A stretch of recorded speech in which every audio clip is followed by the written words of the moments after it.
Olá, meu amigo, olá, minha amiga. Graça e paz a você, meu irmão, a você, minha irmã, a você que assistiu esse vídeo, né? Meu nome é Jailson Gomes, eu sou daqui de Santo Antônio do Jacinto, Minas Gerais, do canal Graça em Espírito. Então, meu irmão, resolvi, né? Estou estudando aqui a palavra de Deus, resolvi gravar para compartilhar com vocês aí no YouTube. Eu gosto de estudar a palavra de Deus. E a palavra de Deus é tão boa, é tão maravilhosa, que quando você lê, você está estudando, é aquela coisa assim que você quer que alguém, né, tenha a mesma alegria, a mesma felicidade que você tem, né? E por isso eu resolvi fazer esse vídeo. Mas eu peço você para se inscrever, dar seu like, né? Compartilhar com seus amigos, para que o YouTube, ele, quando colocar um conteúdo novo, ele divulgue, né? Que possa chegar até você quando eu postar mais vídeos como esse. E eu estou estudando aqui o livro de Efésios, capítulo 2, a partir do versículo 11. Muitas vezes você pode me perguntar aí por que eu estou colocando uma musiquinha de fundo. É porque geralmente eu faço esses vídeos ou na estrada, quando eu estou indo trabalhar, ou mesmo em casa. Na minha casa, a gente estuda em casa e eu gosto de fazer o vídeo. Mas como tem mais pessoas que pela casa, trabalha e tal, um faz alguma coisa, faz outra, acontece ficar algum bate alguma coisa. Então por isso que eu ponho a musiquinha de fundo. Beleza, está explicada a questão da musiquinha. Vamos continuar. Efésios 2, a partir do versículo 11. Que Paulo escreve, né, a carta aos gentios. E o texto é o seguinte: os gentios e os judeus são unidos por Deus mediante a cruz de Cristo. E Paulo começa assim: portanto, lembrai-vos de que vós, noutro tempo, éreis gentios na carne, e chamados incircuncisão pelos que na carne se chamava circuncisão, feito pela mão dos homens. Então, os judeus, que era do pacto da circuncisão, eles chamavam os gentios de incircunciso, né? Porque quer dizer que incircunciso era um povo errado, era um povo pecador, era um povo que vivia no erro. E o povo do pacto, né, da circuncisão, eles consideravam um povo santo e justificado perante a Deus. Mesmo que sabemos que não era bem assim, mas assim eles se achavam. E Paulo foi levantado depois da cruz de Cristo, da morte e ressurreição de Jesus. Ele foi levantado para pregar para os gentios. Então ele se escreve essa carta. No versículo 12, continua: que naquele tempo estavam separados de Cristo, separados da comunidade de Israel e estranhos aos concertos da promessa, não tendo esperança e sem Deus no mundo. Então quer dizer que nós era assim. Nós vivia distante de Cristo, né? Separado dele, distante de Deus, e vivia sem Deus no mundo. Assim vivia os gentios, né? Não tinha lei, não tinha pecado, porque a lei apontava o pecado, então vivia sem Deus, sem lei, vivia afastado de Deus no mundo. No versículo 13, e da continuando, fala assim: mas agora, em Cristo Jesus, vós que antes estavais longe, já pelo sangue de Cristo chegaste perto. Então, pelo sangue de Cristo, nós aproximamos, chegamos perto, né, da graça de Deus, já pelo sangue de Cristo. Está bem claro. Versículo 14. Porque Ele é a nossa paz, o qual de ambos os povos fez um só, derrubando a parede da separação que estava no meio, né? Então quer dizer que dos gentios e os judeus, Deus fez um povo só, derrubando a parede da separação que estava no meio. No versículo 15: na sua carne desfez a inimizade, isto é, a lei dos mandamentos, que consistia em ordenanças, para criar em si mesmo dos dois um novo homem, fazendo a paz. Está vendo? A lei, ela dividia, porque eles tinham a lei e os gentios não tinham nada. Então, eles nos achavam um povo errante e perdido sem Deus, mas para Deus, né? Para Deus nada é difícil, Ele faz tudo como Ele quer, no tempo dele, e assim, pela cruz do seu Filho, Ele reconciliou, né, nós com Ele, fazendo de ambos os povos um só homem, um homem novo, né? Um novo homem, fazendo a paz.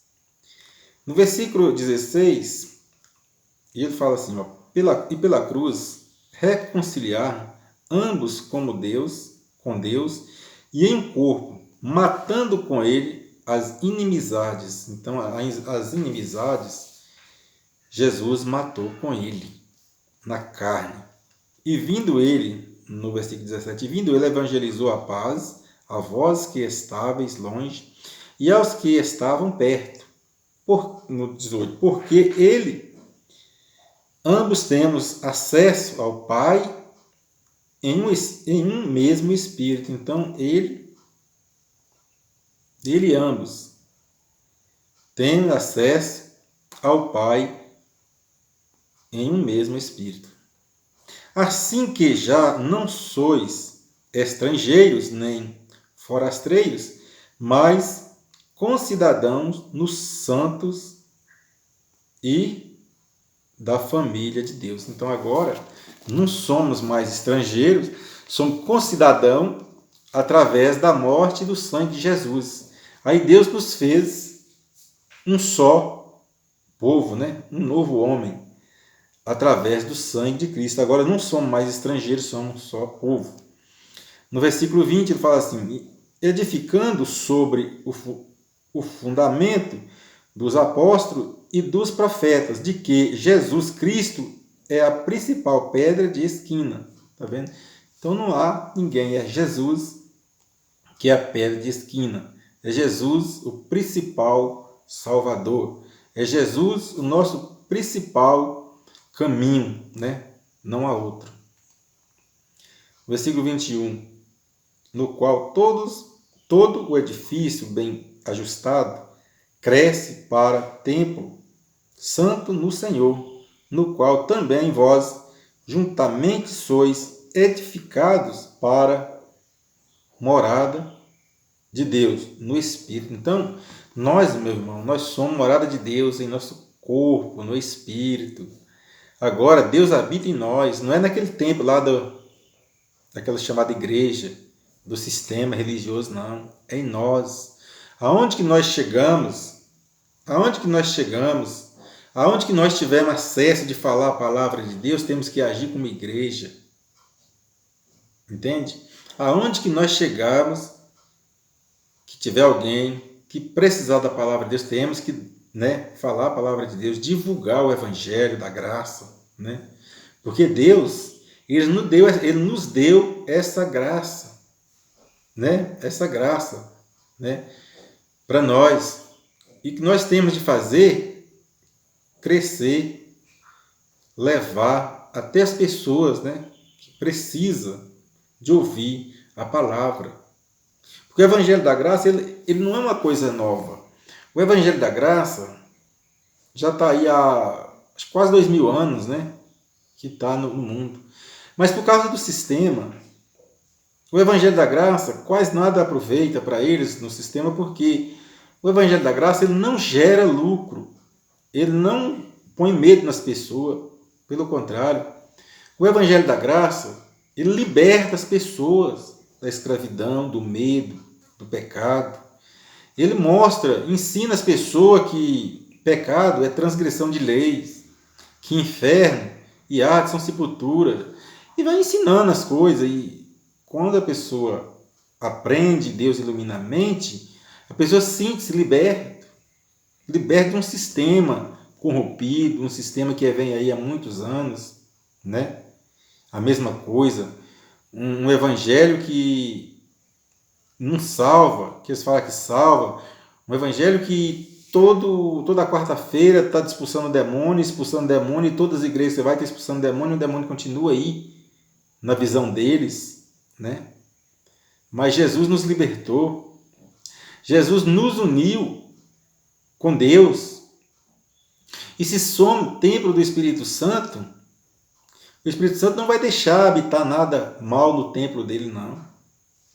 Fica na paz, fica tranquilo, confia no Senhor, entrega o seu caminho a Ele.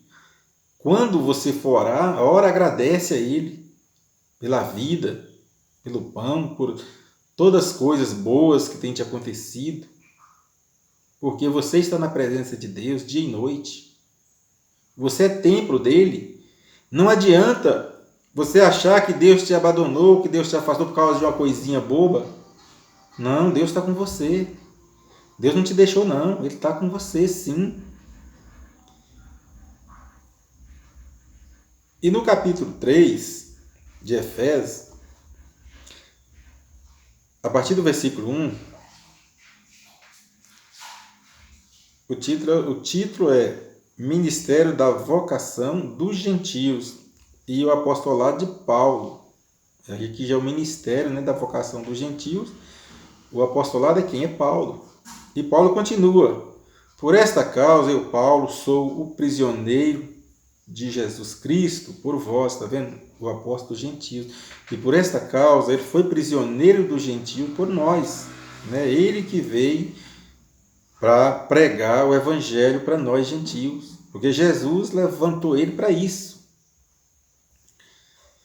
No versículo 2, se é que tendes ouvido a dispensação da graça de Deus, que para convosco me foi dada. Como me foi este ministério manifestado, pela revelação como acima um pouco vos escrevi. Paulo deixa bem claro que ele recebeu de Deus. E ele escreve para os gentios. Ele escreve para os gentios. E está até hoje a palavra aí. É fácil, é de fácil acesso. Quase todo mundo tem uma Bíblia em casa. Às vezes eu estou falando essas palavras, vai lá, vê os versículos lidos aí, os capítulos. Começa a ler, começa a fazer comparação. Tem vários irmãos aí pregando o Evangelho da Graça. Tem o irmão Geraldo de Moraes, Cristiano França, né? Tem outros irmãos também ministrando, muito bom. Torna-se quase uma comunidade online, muito bom. Eu não conhecia, Deus me mostrou, né?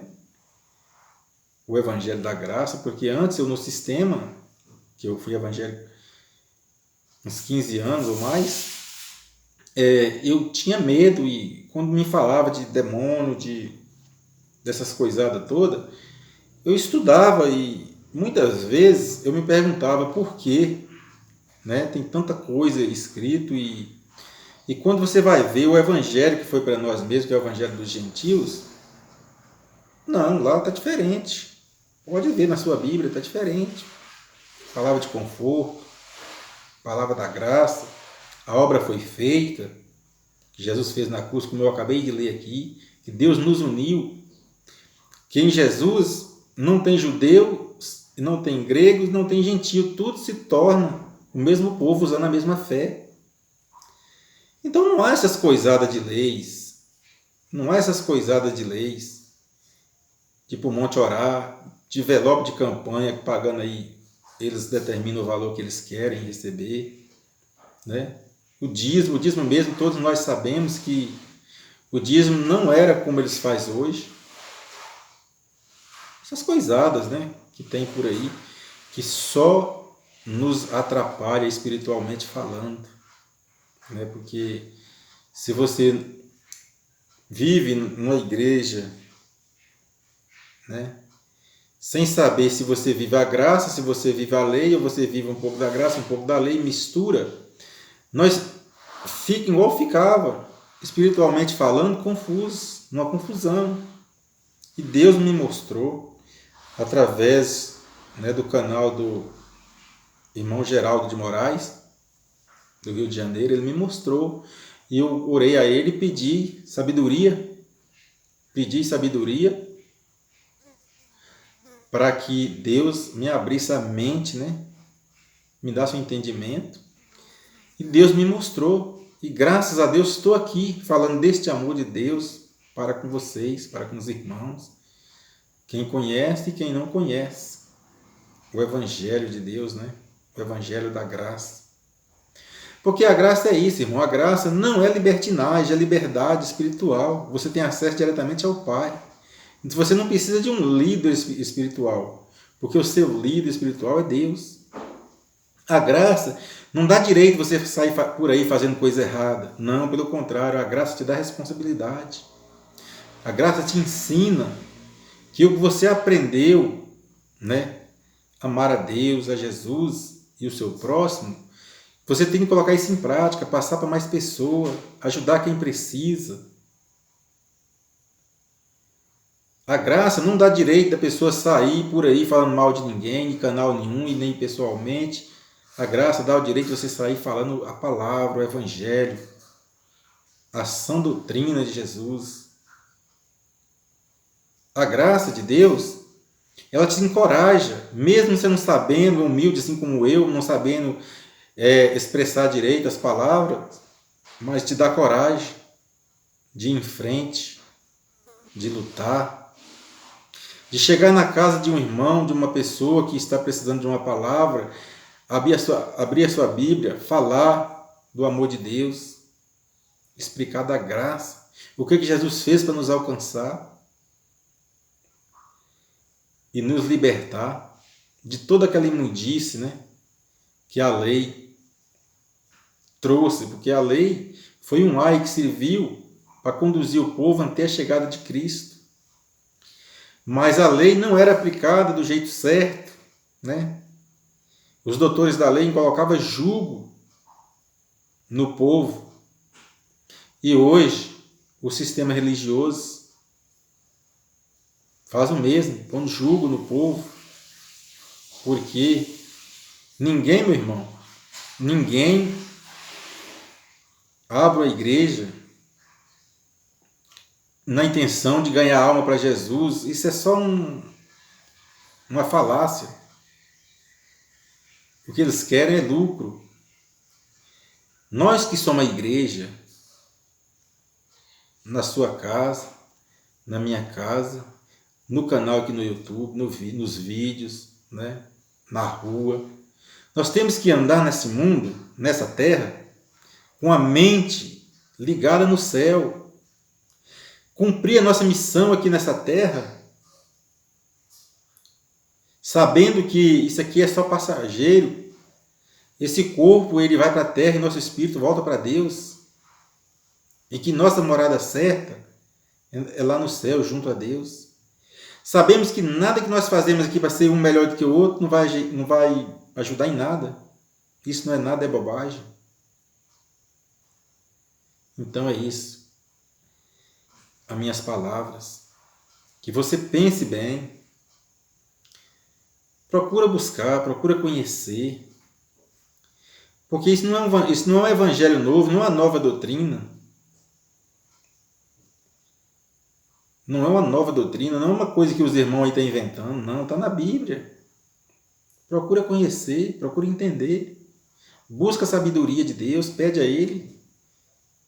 Porque Deus está contigo todo o tempo e todo lugar. Deus não vira as costas para nós. Isso é bobagem. Deus não afasta de nós. Não há um lugar mais santo e não há um lugar mais condenado pelo pecado, não. Foi tudo Deus que fez, essa terra que você pisa, esse ar que você respira, a chuva que cai, o sol que vem, a noite, a lua, as estrelas, tudo foi feito por Deus. Tudo, os córregos, mas então, Deus está aqui o tempo todo, Ele está junto de mim, junto de você. Basta você dar ouvido a Ele, prestar sentido, prestar atenção na palavra dEle, que Ele vai iluminar a tua mente. É isso, meus amigos, é isso, meus irmãos, a palavra de hoje. A mensagem simples e humilde. Peço de novo que vocês compartilhem, assistam meu vídeo. Agradeço a atenção e o carinho de todos, né, que assistir, comentar e dar o seu like. Que Deus abençoe, que a presença do nosso Jesus Cristo esteja com vocês sempre no seu coração, na sua casa e na sua família. Graça e paz.